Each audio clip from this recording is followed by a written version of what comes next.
And I did want to start right there. I mean, this is not a foreign subject for you for sure, but to have the unaffordability-driven home, what can be done about it?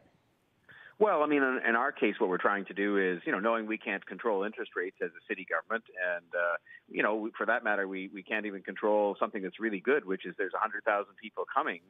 Pre-pandemic, this was the fastest growing city in North America, and so that creates demand, which is a good thing.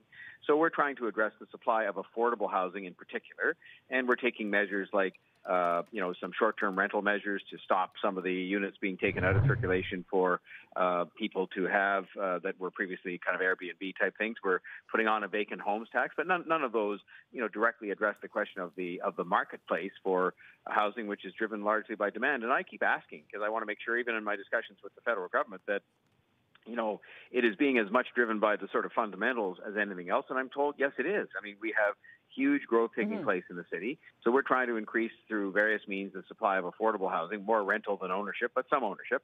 And, those are the measures we can take as a city government. One of the things, I guess, that surprised everybody, Mayor, is that the housing market continued so strong through a pandemic. We now know, of course, that stay-at-home effect had a very strong effect on pricing and the willingness to buy and move. How is the city doing economically? As we look to gradually reopen, it's still among the most restricted places in North America. How does it look economically?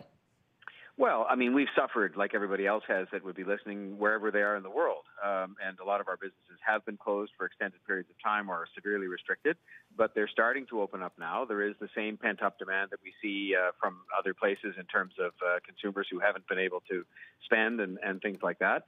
And I'm optimistic. My greatest level of optimism arises out of the fact that I have continued to do virtual trade missions over the course of the pandemic, and that we've continued to attract new offices here to Toronto from well-known companies that will be well-known to the viewers, including Reddit, Netflix, Uber expanding their operation here in terms of the R&D work they're doing. I could go on. I mean, there's been all kinds of activity, but it's been tough. I mean, it's been very, very tough, especially on the downtown business. But I think, like I've been reading about in New York and elsewhere, people want to come back to work.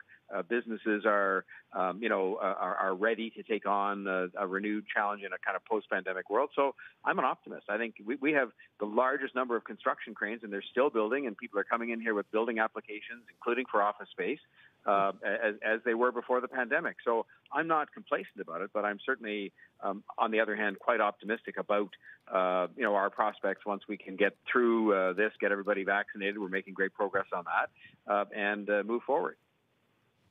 So are we going to see a Canadian Independence Day on July 1st, the likes of which President Biden wants to celebrate in America on July 4th? Are we going to see a reopening of Toronto and of the country?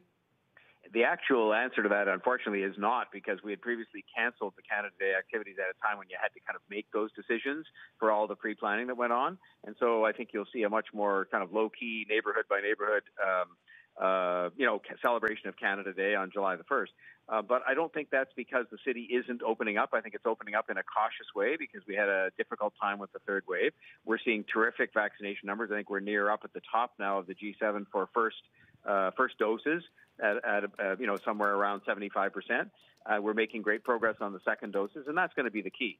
So I don't think the measure is going to be the size of the celebration on Canada Day as much as it will be how are we doing it, people being back to work, things being back to normal in every aspect of life, culture, sports, entertainment, and so on by the fall. And I think we'll be there, but I think it'll be a gradual process of improvement that will be noticeable on Canada Day, but just won't be the biggest celebration ever, at least not to the eye at places like the big square in front of my office here at City Hall.